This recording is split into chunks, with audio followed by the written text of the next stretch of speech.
로마서는 교리서이기 때문에 읽어도 재미가 없고 또 어떻게 보면은 난해하고 또 해석하기도 상당히 어려운 그런 성경입니다. 사도 바울께서 로마에 거주하고 있는 그리스도인들에게 그 시대는 어려운 시대였고 또 고난의 시대였기 때문에 그런 어려운 시대를 살아가기 위해서 또 중심 있는 믿음을 가져야 되겠다. 그래서 로마에 있는 그리스도인들에게 주는 형식으로 오늘 우리에게 말씀을 주고 있습니다. 신앙인이 초보자적인 과정을 거쳐서 이제 구원의 확신을 갖게 되고 복음을 이해하게 되면 그때부터는 이제 연륜이 쌓여가면서 신앙으로서 정체성이 확립이 됩니다. 중심이 생기는 거죠. 사명감이 만들어지고 주님을 닮아가려고 하는 의지가 만들어지게 됩니다. 그 닮아감의 초점이 뭐냐면 거룩입니다. 하나님의 의지요. 하나님의 거룩, 하나님의 그 의를 이제 흉내내게 되고 이루게 되고 성숙해지려고 노력을 하게 됩니다. 그렇게 하지 않으면 하나님께로 가까이 나갈 수가 없기 때문에 그렇고 하나님은 의이시기 때문에 그렇습니다. 그럼 의가 뭐냐 하면은 세상적으로 말하면 중심이 의고 고듬이 의예요. 표준이 의고 잣대가 의라고 볼 수 있어요. 성경에서는 그거를 거룩이라고 그랬고 흠이 없음, 완전 그거를 의라고 그렇게 말씀을 합니다. 하나님은 거룩이고 완전하시고 흠이 없으세요. 그래서 그 하나님을 가리켜서 우리는 의의 하나님이다 이렇게 말씀을 합니다. 근데 이 세상은 다 굽어 있습니다. 곧지 못해요. 바르지 못하고 곧지 못하고 표준에서 다 어긋나 있어요. 흠이 많고 거룩이 이루어지지를 않습니다. 하나님과 등지게 되고 관계가 멀어지게 되고 그리고 하나님으로부터 떠나 살게 되는 거죠. 만일 사람들이 곧고 또 잣대로 봐서 가장 가까워지고 한 이런 상태가 된다고 하면은 아마 하나님과의 관계도 원만하게 될 거고 사람과의 관계도 원만해질 뿐만 아니라 이 세상에는 문제가 급속도로 줄어들 거예요. 왜 문제가 많으냐 하면은 잣대에서 중심에서 다 벗어났기 때문에 그런 거죠.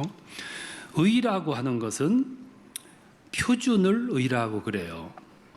오늘 성경은 그 의를 말씀을 하고 있습니다. 여기서 한 서너 가지를 우리가 말씀드릴 수 있는데 하나는 하나님은 의이시다 하는 거예요. 26절에 보면 자기의 의로움을 나타내사 자기도 의로우시고 이사야 5장 16절에 보면 거룩하신 하나님은 의로우시고 그랬어요.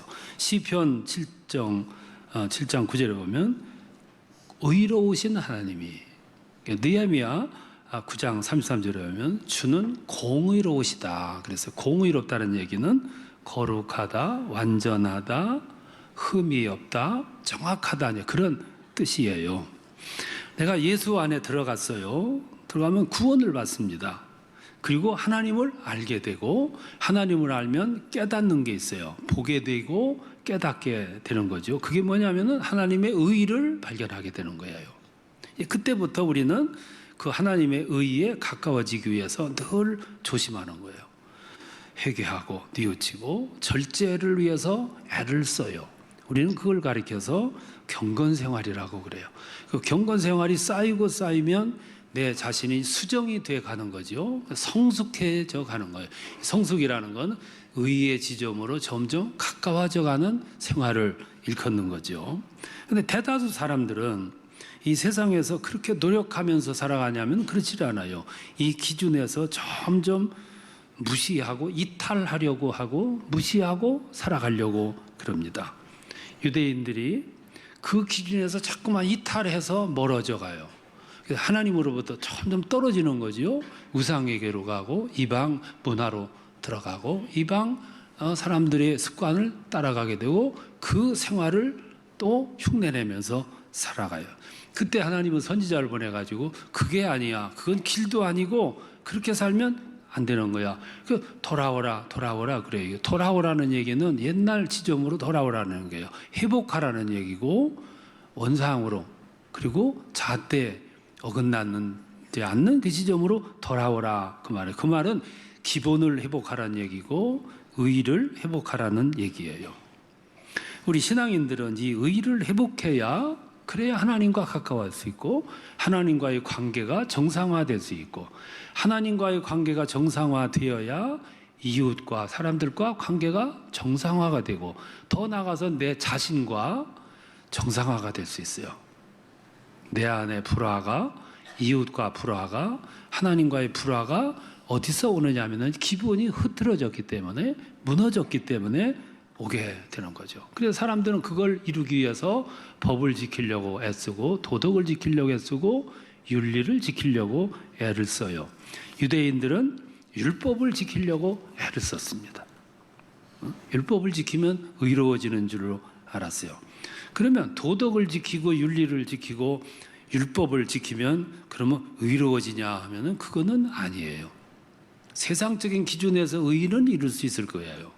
성경이 말하는 의는 아니에요. 그래서 20절에 보면 그러므로 율법의 행위로 그의 앞에 의롭다 하심을 얻을 육체가 없다 그랬어요. 그리고 끝에 가서 말씀하기를 율법으로는 죄를 깨닫게 하느니라, 이렇게 말씀을 합니다. 율법이나 도덕은 마치 거울과 같은 거예요. 그냥 있을 적에는 내 얼굴을 모르지만 거울을 갖다가 들이대면 내 얼굴이 어떻게 됐는지 자세히 볼 수 있어요. 뭐가 묻었는지, 뭐가 잘못됐는지 금방 아는 거예요. 그러니까 율법은 우리의 삶에서 그렇게 가르쳐주는 역할을 해요. 보게 하고 알게 하고, 그리고 잘못되어 있다는 걸 고발을 해요. 그런데 그 거울은 그 흠을 없애주고 씻어주고 회복시켜주고 그리고 고쳐주는 역할은 못해요. 지적만 하는 거지요.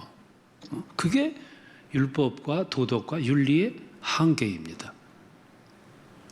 그것으로 하나님과의 관계와 또 정상화를 이룰 수는 없어요. 그 정상화를 이룰 수 있는 길이 뭐냐면 의로워져야 되는 거죠. 왜? 하나님은 의의 하나님이시기 때문에. 베드로 전서 1장 16절에 보면 내가 거룩하니 너희도 거룩하라, 이렇게 말씀해요. 왜? 그거 이루지 않으면 하나님과의 관계 정상화가 안 되기 때문에. 근데 여기 문제가 하나 있어요. 뭐냐면 인간은 불완전한데 어떻게 의로워질 수 있느냐 하는 거죠. 인간은 의롭지가 못합니다. 그래서 스스로 하나님과 올바른 관계를 이루어 나갈 수가 없는 거지요. 인간은 너나 할 것 없이 다 흠이 있어요. 불결해요. 교제가 불가능한 거죠. 도덕을 아무리 잘 지켜도 세상적인 기준에는 충족할 수 있을런지 몰라도 하나님의 의의 수준으로 도달할 수가 없어요. 없으니까 관계 정상화가 이루어질 수가 없는 거죠. 그래서 하나님이 우리들에게 무엇을 만들어 주셨냐면 십자가를 만들어 주신 거예요. 그래서 우리가 그때 십자가를 올려다 봐요.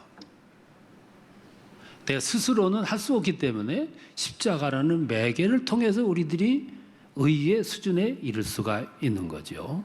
그래서 십자가를 보면서 우리들이 그러잖아요. 주여, 나는 죄인입니다. 우리들이 십자가에 서면 그 탄식이 나오도록 돼 있어요. 주님, 나는 죄인입니다.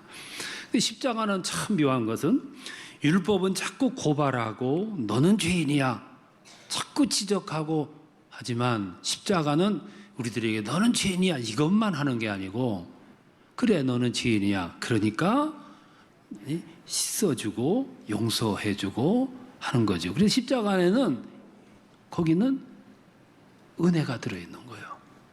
그 은혜 때문에 씻음받고 회복이 되는 거죠. 유대인들은 율법을 참 잘 지켰어요. 왜 잘 지켰냐면 두렵기 때문에 잘 지켰어요. 벌 받을까 봐, 율법이 고발할까 봐 두려운 마음으로 지켰어요. 그래서 나중에는 율법을 지키는데 하나님보다 율법을 더 지켰어요. 하나님의 말씀보다 율법을 더 소중히 여기면서 지켰어요. 나중에는 유대인들은 하나님 없는 율법을 지켰어요. 그러니까 내용과 핵심이 빠진 형식만 지키게 된 거죠. 그래서 나중에는 이 율법을 최고의 의로 여겼어요. 율법이 조항마다 열심히 지켜나간 거예요. 예수님이 볼 때 이게 안 된 거예요. 그래서 예수님이 율법을 재해석하잖아요. 어떻게 재해석하냐면 안식일 날 유대인들은 손 하나 까딱하지 않았어요. 손 하나 까딱하는 것도 노동에 들어가요. 그래서 전기불이 미처 못 껐어도 안식일이 시작되면 스위치를 킬 수가 없었어요. 그 근래에는 날이 어두워서 잘 때가 되면은 스스로 꺼지는 전기를 마련했다 그래요. 엘리베이터도 이렇게 눌러야 하는데 안식일 날은 못 눌러요. 그래서 이렇게 사람이 타면 그냥 다치는 그런, 누르지 않아도 되는, 이렇게 이제 자꾸 수단이 만들어지게 되는 거죠. 그렇게 하다가 보니까 안식일은 안식일을 위해서 안식일을 지켰어요. 양이 안식일 날 우물에 빠지고 어린아이가 안식일 날 우물에 빠졌어요. 안식일 날 움직일 수가 없기 때문에 그냥 보고만 있어야 되는 그런 조항으로 여기는 그들에게 예수님은 재해석하는 거예요. 안식일은 안식일을 위한 것이 아니고 사람을 위한 것이다. 그래서 스스로 안식일 날 건져내는 그런 모범을 보이잖아요. 가늠한 여인이 잡혀와서 사람들이 돌로 칠까요 말까요? 저 입에 거품을 물고 칠듯이 덤비는 그들에게 죄 없는 사람이 있으면 치라고 그 율법을 재해석한 거예요. 예수님은 그 율법들을 재해석함으로 말미암아 유대인들과 견해 차이 때문에 십자가에 죽은 거예요. 무서운 얘기죠. 유대인들은 율법을 너무 잘 지켰어요. 일주일에 이틀을 금식했어요. 11조를 드렸고, 그리고 그들은 하루에 3번씩 기도했어요. 선행을 많이 베풀었어요. 근데 그것으로 끝났으면 좋은데 그거를 자랑한 거예요.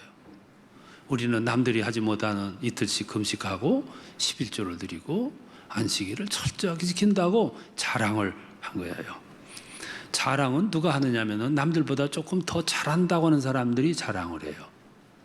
교회에서도 봉사를 딴 사람보다 조금 더 한다고 생각되는 분들이 이분들이 불화를 일으켜요. 사람들에게 자꾸 자기만 못하다고 얘기를 하고, 기도도 조금 더 많이 하는 분들이 좀 이상한 소리를 해요. 그리고 기도 안 한다고 자꾸 지적하고, 그리고 기도하라고 얘기를 하는 거예요. 이게 바리새적인 모습이죠.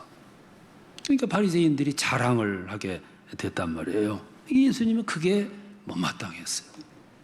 그 바리새인들에게 오른손이 하는 일을 왼손이 모르게 하라고 자꾸 경책하셨던 이유가 그래서 그런 거죠. 의인은 그런 행위나 그런 수양이나 율법을 지킴으로써 되는 것이 아니고, 내가 열심히 헌신했고 수고했고 행위로 누굴 도와줬고 그것으로 의로워지는 게 아니고, 그러면 무엇 때문에 무엇으로 의로워지냐면은 그거는 온전히 은혜로 의로워진다는 거예요. 은혜는 행동이 아니고 수고가 아니고 땀 흘려서가 아니고 피 흘려서가 아니에요. 그거는 내가 할 수 없는 지경에서 하나님으로부터 전적으로 주어진, 그래서 순전한 은혜로 된 거예요. 그래서 24절에 보면 하나님의 은혜로 값없이 의롭다 하심을 얻었다고 말씀을 해요. 여러분, 율법은 우리들에게 자꾸 흠을 보여주는 거울과 같다고 말씀드렸어요. 거울과 같이 지적을 해주고 그리고 흠을 보여줘요. 검사처럼 자꾸 죄를 고발을 해요. 너는 죄인이야 죄인이야 자꾸 고발을 해. 그런데 그 이상은 못해요. 그게 율법의 한계예요. 그런데 은혜는 그 흠을 보여주고 알게 한 후에 그 다음에는 그 흠을 씻어내는 거예요. 아예 지워버려요.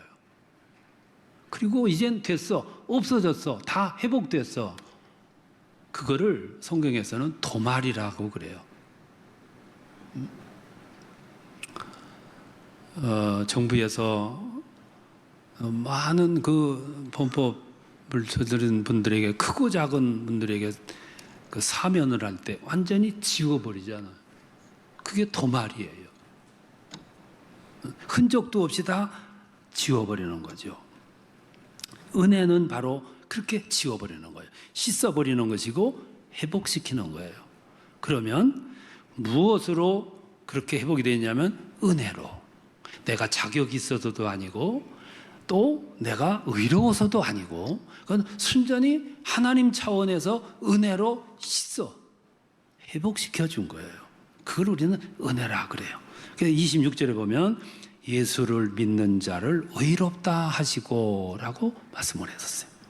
그러니까 모두가 은혜로 이루어지게 되는 거죠. 그래서 내가 감히 하나님의 자녀가 됐고, 그리고 내가 감히 주님의 제자가 됐고, 그리고 감히 내가 하나님과의 관계가 정상화가 돼서 하나님 안에서 살아가게 되는 거라 이 말씀이에요.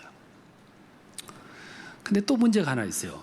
그게 뭐냐면 우리들은 그럼에도 불구하고, 그러기 때문에 우리는 이 세상에서 나의 행위나 나의 수고나 나의 노력이나 나의 선행이나 아무것도 자랑할 것이 없다는 거예요. 27절에 보면 그런즉 자랑할 때가 어디냐? 있을 수 없느니라. 오늘은 자랑의 시대예요. PR의 시대. 자기를 자랑하는데 너무 과해. 들으면 불쾌해.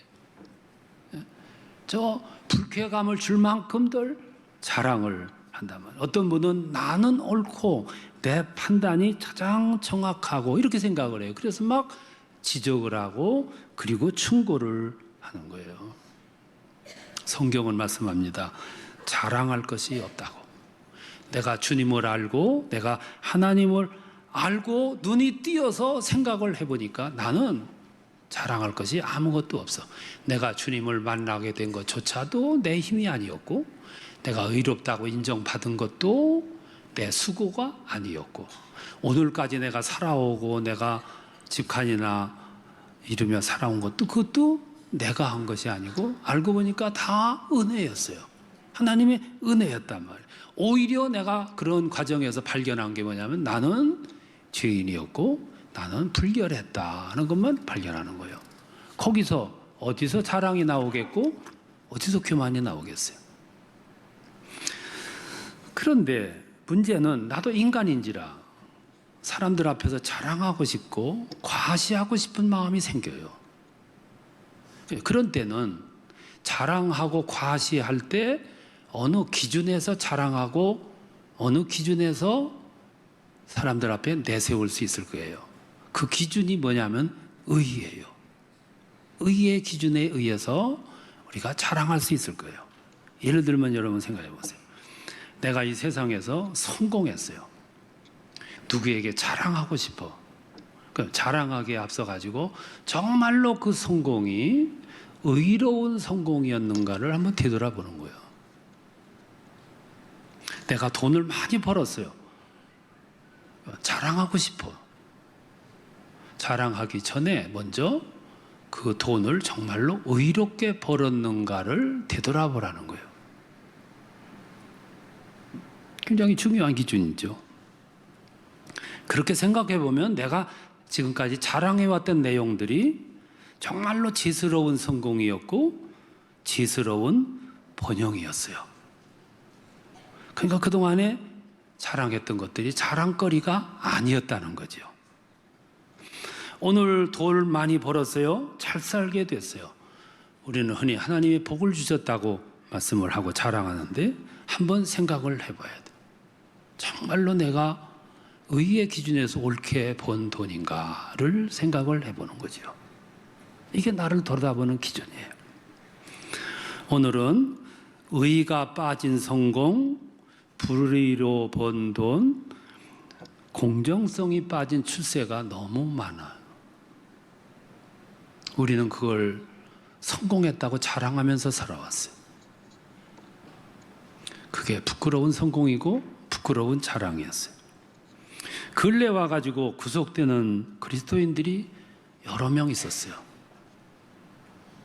장로 직분 가진 분들도 여러 분 있었고, 내일 구속이 집행된다는 어느 총리 지낸 분도 어느 교회 권사예요. 살펴보니까 그동안 내가 성공했다 자랑하고 폼잡고 다녔던 분들이 알고 보니까 정말로 죄송스러운 성공이었어요.